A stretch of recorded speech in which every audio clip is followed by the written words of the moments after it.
Good morning and welcome back to the channel. And as you can see, well, some of you may be able to see and some of you won't know, but I'm at Sandown and I've just parked up at the end of the road there near the Sandown Castle Community Gardens, which is really pretty at this time of year. It's full of agapanthus, hemerocalus, gaura, gladioli, lavender. What else did I see in flower? Cosmeas, marigolds. Lovely little garden, a lovely place to sit and have a cup of tea. Now I'm walking along the coastal path up this way towards Sandwich, but I'm not going to go all the way up. I'm going to walk about 400 metres, 500 metres up, and it's blowing. So let's get on the beach and then see what we're going to do.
Right, so here I am.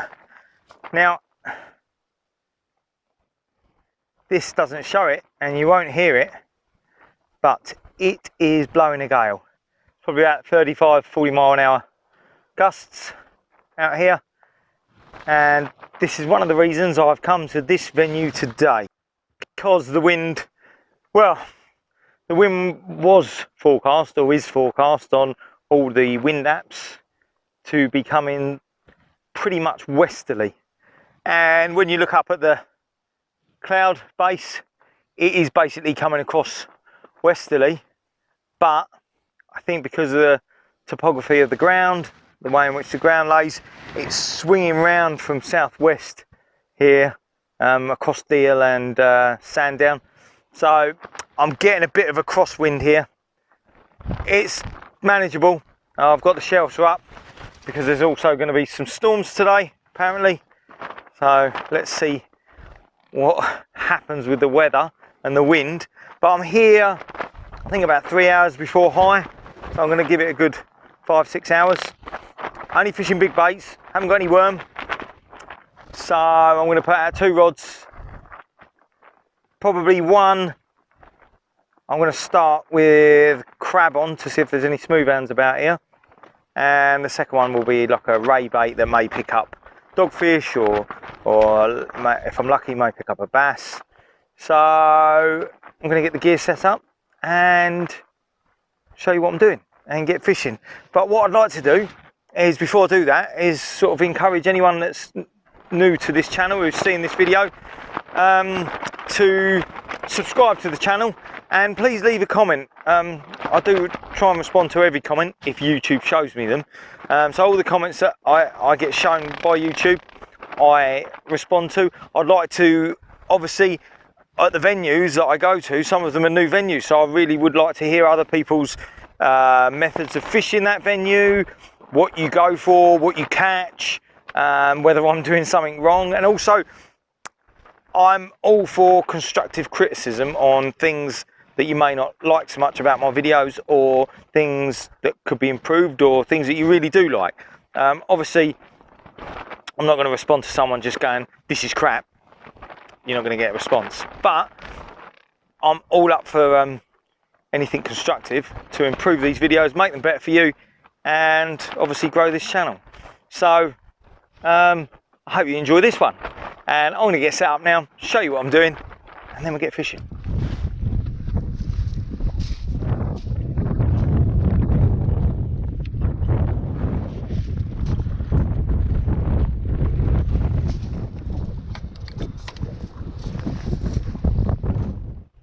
Here we are, the rods are set up. Now let me go through what I've got in front of me. I've got two rods, and they are both basically Continental rods, 3-piece, thin tip, but they're more than adequate for what the Kent coast can throw up.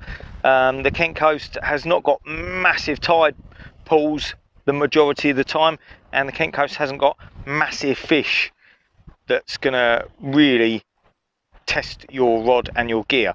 The biggest thing you're going to get is a high teens smooth hound, which these rods are more than capable of dealing with, so I'm happy to fish with them.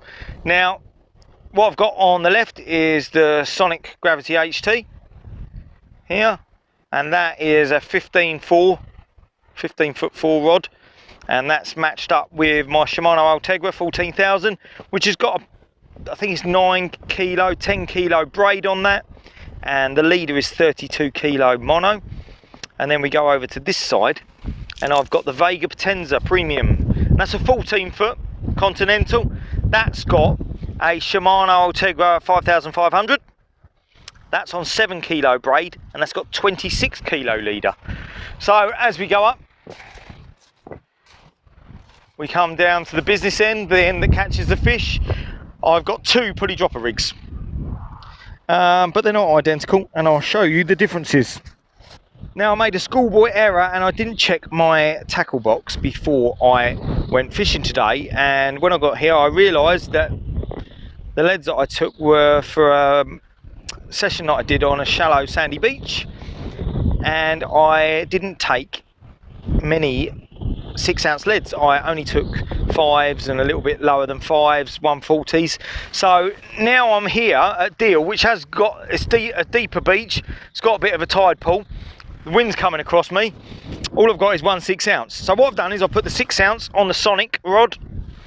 This one here has got a two hook setup, so a pennel setup on this dropper rig. And I'm going to put a bait on that for rays. So we've got the sliding top hook there. That's the sliding top hook. Let me see if it'll focus down there. There we go.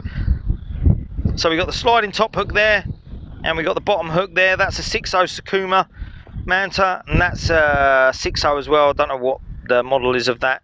But they're going to have a big cocktail bait on for a ray, or maybe a big bass may take that. That's part of the reason I've put the 6-ounce on. So the 6-ounce weight will counterbalance the weight of the bait on the cast, and it will also give me that little bit of extra hold with the extra size of the bait and the extra drag on the thicker line in the water.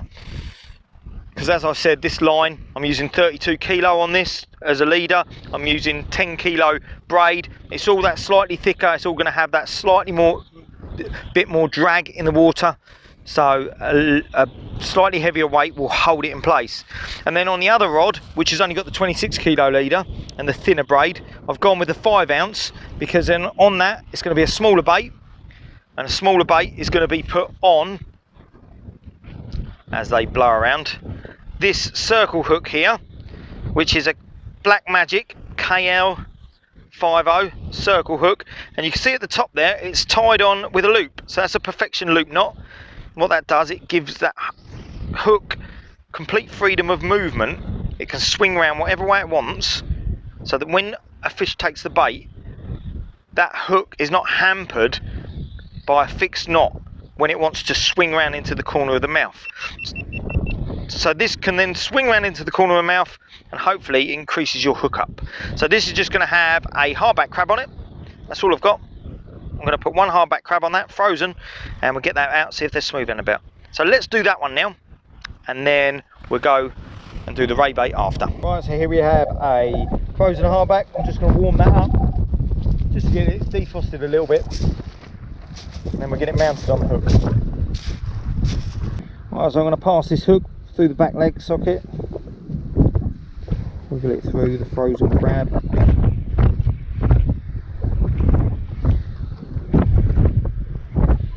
There we go, happy with that. Now I'm also trying to keep the eye free so that can move, and give a big gap there between the hook point and the shank of the hook so that that can get hooked if a fish takes it. So I'm just going to bait elastic it on, because once it defrosts it will get a bit softer. There we are, hard back on the crab. So I'm going to clip this up now. So what I'm going to do with this is let the wind do the work. I've got a wind coming sort of behind and across me, so I don't need to put too much of a thump into this, because the wind will take it.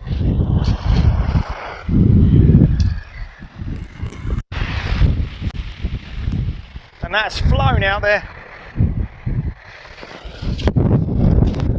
Very happy with that.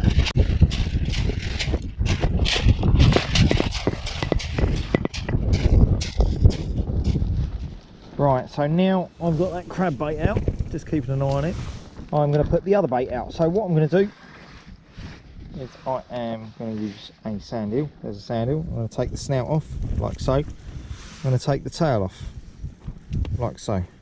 That's what I've got there. Then I'm going to lay it against this bit of mackerel that I've got, just to get the length. And this is a salted fillet of mackerel. So it's quite nice and dry. And I'm basically going to cut the same length and make a wrap. So there we go.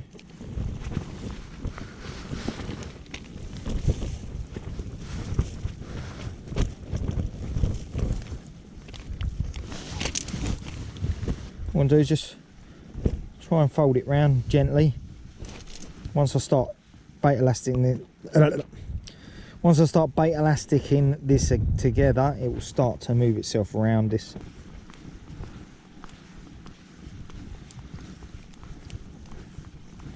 Right, there we have it. Look at that. Nice sand eel mackerel wrap. Bait elastic together. Let's get that on the hook now. So what I'm going to do is I'm going to offer the first hook here. This is the fixed hook at the bottom of the rig to the fatter end of this bait. And all I'm going to do here is, I'm not going to thread this through, I'm just going to go down the bottom here, about there, turn that right through and then back out, like so. Then I'm going to just bait elastic that down to the bait, so it's nice and flush with the bait. I don't want the hooks to start kinking this bait. And then with the sliding hook, I want that at the top, but I want it on the opposite side. So I'm going about there. And the bait is probably too thick to take it right through. So what I'm going to do is, again, give myself a bit of slack and go through into the bait like so. Slide it round and out. So it's sitting there. And again, bait elastic that nice and tight.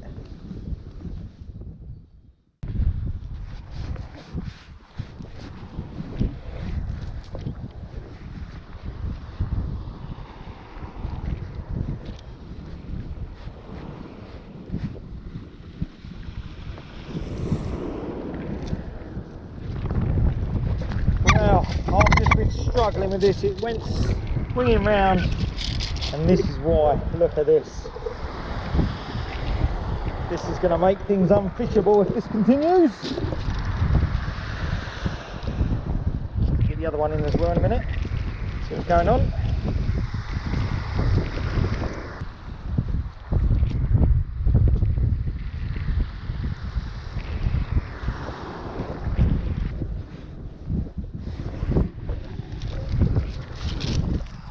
Right, this is flying round down the beach.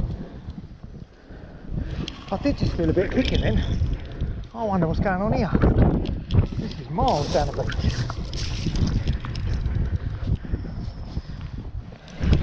There's something on here. Oh, better go for a walk, couldn't I? surface has caught it, is it? Oh no. Let's see.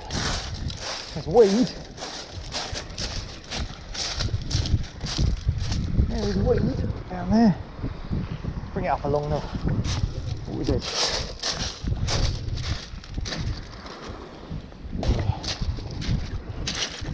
Big lump of plastic. This is not very nice at all. Right, oh, what's that? Fish. Fish, we have got a fish. I did think I felt something.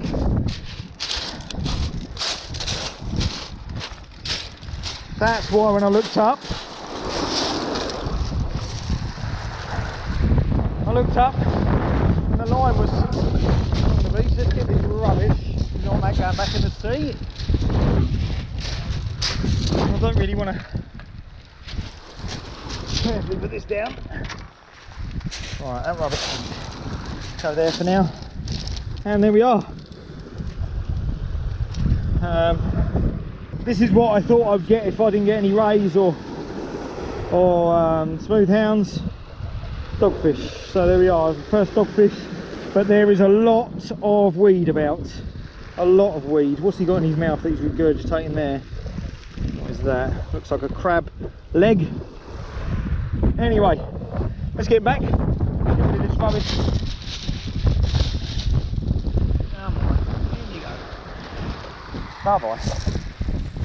Well, here we are. You can hear the flapping now. The mic has just run out of battery, so I'm charging that. But these two have come in after the first cast, caked in weed. And I did have a dogfish, but I was too busy getting the weed off the first rod. I didn't really see the bite, and then managed to get the dogfish in.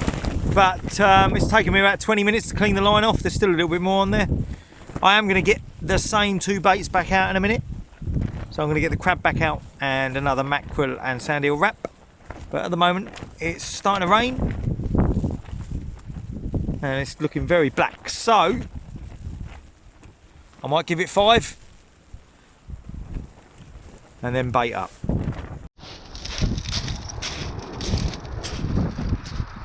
Right, so here's a hardback again, and I'm going to try and go a little bit shorter. And what I want to try and do is find the edge of where the weed is running, because I think the weed is out there deep. There is nothing showing on the foreshore here. There's no weed showing in the water.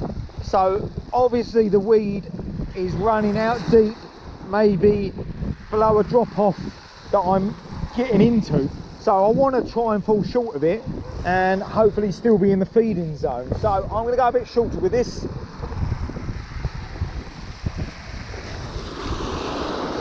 That's a lot lighter. Yeah, I'm about 20 yards shorter than the last cast, so let's see what that does. So there you can see out there the slick from where my salted mackerel just landed. That's floating off with the tide, with the current, and you can see how quickly it's going up north way towards Sandwich. And this weather has really taken a turn for the worse. So if it wasn't bad enough before with 30 to 40 mile an hour winds, it's now tipping it down. Anyway, we're not here to worry about the weather, we're here to try and catch fish, so let's hope we get some more. Ooh. So these are really running around again. Oh, full of weed again. Full of weed. Try and get this up. The other one's gone round as well.